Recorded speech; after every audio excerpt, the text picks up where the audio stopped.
इस वीडियो में हम समझते हैं कक्षा 10 का भौतिक विज्ञान में बहुत ही इंपॉर्टेंट चैप्टर मानव नेत्र तथा रंगों का इंद्रधनुष, यानी मानव नेत्र तथा रंगों का इंद्रधनुष।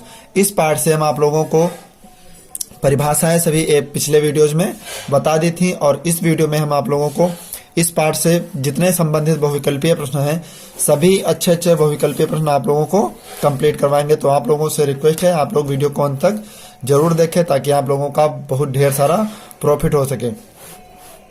पहला क्वेश्चन क्या कह रहा है, ध्यान से देखिए, प्रश्नावली दी है। पहला क्वेश्चन कह रहा है नेत्र लेंस होता है, नेत्र लेंस होता है। तो नेत्र लेंस कैसा होता है, आपके विकल्प में ऑप्शन दिए हैं अभिसारी अपसारी दोनों, इनमें से कोई नहीं। तो याद रखना नेत्र लेंस हमेशा अभिसारी होता है। कैसा होता है, अभिसारी होता है। फिर क्वेश्चन पूछा गया है हाफ ईयरली एग्जाम में, अभी ये क्वेश्चन पूछा गया है हार्ड तुरंत का।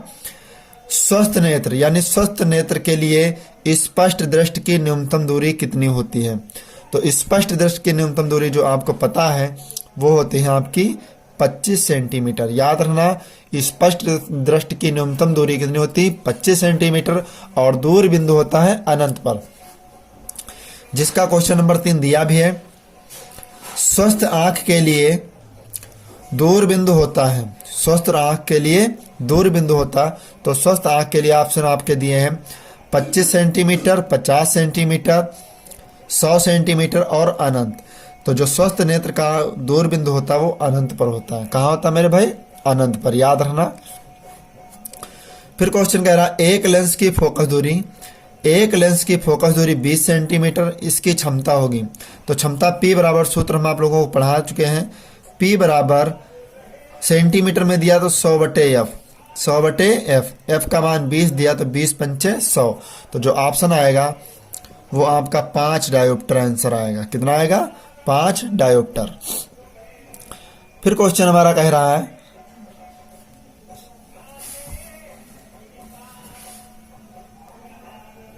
फिर नेक्स्ट क्वेश्चन कह रहा है हमारा क्वेश्चन नंबर 5, मनुष्य के स्वस्थ नेत्र में प्रतिबिंब बनता है। तो मनुष्य के स्वस्थ नेत्र में प्रतिबिंब कहां पर बनता है, याद रखना मेरे भाई, ऑप्शन भी आपके दिए हैं। रेटिना पर, रेटिना से पीछे, रेटिना से आगे, अनंत पर। जब स्वस्थ नेत्र होती है तो उसमें जो प्रतिबिंब बनता है वो रेटिना पर बनता है। कहां बनता है मेरे भाई, रेटिना पर बनता है। फिर नेक्स्ट क्वेश्चन कह रहा है क्वेश्चन नंबर 6, मानव नेत्र द्वारा किसी वस्तु का प्रतिबिंब बनता है। तो मानव नेत्र द्वारा किसी वस्तु का प्रतिबिंब कहाँ बनता है, ऑप्शन दिए आपके कार्निया पर, आइरिस पर, पुतली पर, रेटिना पर। तो याद रखना जो आपका प्रतिबिंब बनता है वो भी रेटिना पर ही बनेगा। कहाँ पर बनता है, रेटिना पर। फिर क्वेश्चन कह रहा 7 नंबर, निकट दृष्टि दोष से पीड़ित व्यक्ति के लिए प्रयुक्त किया जाता है।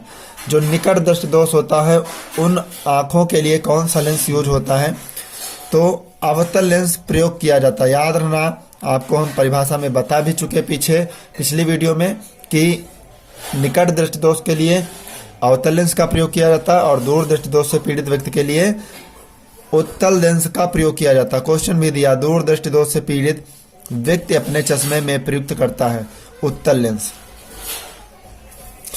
फिर क्वेश्चन कह रहा है दूर दृष्टि दोष के निवारण में प्रयुक्त किया जाता है, दूर दृष्टि दोष के निवारण में प्रयुक्त किया जाता है।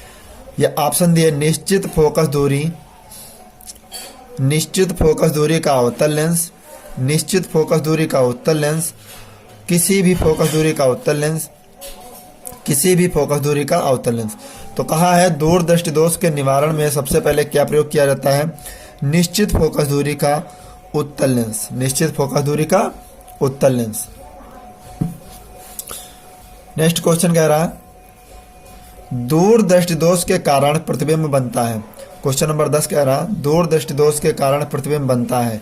कहाँ बनता है, जब किसी व्यक्ति को दूर दृष्टि दोष होगा तो उसका जो प्रतिबिंब बनेगा वो रेटिना से पीछे बनेगा। कहाँ जाएगा, रेटिना से पीछे। ऑप्शन तीसरा इसका बिल्कुल करेक्ट है और ये हमने पहले से भी टिक लगा रखे थे। नेक्स्ट क्वेश्चन कह रहा है क्वेश्चन नंबर 11 कह रहा दूर दृष्टि दोष से पीड़ित मनुष्य का निकट बिंदु स्थित होगा। तो दूर दृष्टि दोष से पीड़ित व्यक्ति का निकट बिंदु स्थित होगा वो 25 सेंटीमीटर से अधिक दूरी पर होगा। कितनी दूरी पर होगा? 25 से अधिक दूरी पर।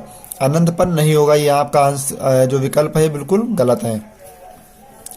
फिर क्वेश्चन कह रहा है दृश्य प्रकाश का तरंग दैर्ध्य प्रवास है। तो दृश्य प्रकाश का तरंग दैर्ध्य प्रवास कितना है? 400 से 800 नैनोमीटर। 400 से 800 नैनोमीटर, यही आपका राइट आंसर है। क्वेश्चन नंबर 13 कह रहा हमारा जब श्वेत प्रकाश के वर्ण क्रम में प्राप्त विभिन्न रंगों का क्रम अंग्रेजी में रंगों के नामों के प्रथम अक्षरों से बने निम्नलिखित शब्द संकेत द्वारा व्यक्त किया जाता है तो उसे क्या कहते हैं हम? विबग्योर। क्या कहते हैं मेरे भाई? विबग्योर। याद रखना, विबग्योर, ये इसका राइट आंसर है। फिर क्वेश्चन नंबर 14 कह रहा हमारा जब श्वेत प्रकाश कांच के प्रिज्म में से गुजरता है तो स्पेक्ट्रम में जिस किरण का विचलन न्यूनतम होता है वह है। जब श्वेत प्रकाश कांच के प्रिज्म में से गुजरता है तो स्पेक्ट्रम में जिस किरण का विचलन न्यूनतम होता है वह होता है लाल। सबसे कम विचलन जो होता है वो लाल रंग का होता है। फिर कहा है जब श्वेत प्रकाश, क्वेश्चन नंबर 15, जब श्वेत प्रकाश की किरण प्रिज्म में से गुजरती है तो किस रंग की किरण के लिए सबसे अधिक विचलन होता है? तो सबसे अधिक विचलन बैंगनी रंग का होता है। किसका होता है? बैंगनी रंग का सबसे अधिक विचलन होता है। क्वेश्चन नंबर 16 कह रहा जब श्वेत प्रकाश कांच के प्रिज्म में से गुजरता है तो प्रिज्म के आधार की ओर अधिकतम झुकी प्रकाश किरण का रंग होता है। तो जो प्रिज्म के आधार की ओर झुकी होती है वो सबसे पहले किरण होती है बैंगनी रंग की। किस कलर की होती है? बैंगनी रंग की। क्वेश्चन नंबर 17 कह रहा कांच का अपवर्तनांक न्यूनतम होता। तो कांच का अपवर्तनांक सबसे कम किसका होता है? लाल रंग के लिए। किसके रंग? कौन से रंग के लिए? लाल रंग के लिए। आप आराम से ध्यान से देख सकते हैं। क्वेश्चन नंबर 18 कह रहा है कांच का अपवर्तनांक अधिकतम होता है। तो कांच का अपवर्तनांक सबसे अधिक किसके लिए होता है? बैंगनी रंग के लिए कांच का अपवर्तनांक सबसे अधिक होता है। क्वेश्चन नंबर 19 कह रहा प्रकाश का वह गुण जिसके कारण आसमान नीला दिखाई देता है। तो प्रकाश का वह गुण जिसके कारण आसमान नीला दिखाई देता है वह गुण कौन सा होता है? प्रकीर्णन। क्वेश्चन नंबर 20 कह रहा चंद्रमा से देखने पर आकाश दिखाई देता है। तो चंद्रमा से देखने पर आकाश काला दिखाई देता है। आप ध्यान से देख लीजिए। फिर क्वेश्चन कह रहा प्रकाश के लिए किस रंग का प्रकीर्णन सबसे कम होता है? प्रकाश के लिए लाल रंग का प्रकीर्णन सबसे कम होता है। आप लोगों से भी रिक्वेस्ट है प्लीज आप लोग एक लाइक कर दीजिए। हम लोगों को एक लाइक से ढेर सारा मोटिवेशन मिलता है और हम आप लोगों के लिए ढेर सारी वीडियोस प्रोवाइड करवाते हैं आप लोगों को। मिलते हैं नेक्स्ट वीडियो में, तब तक के लिए जय हिंद।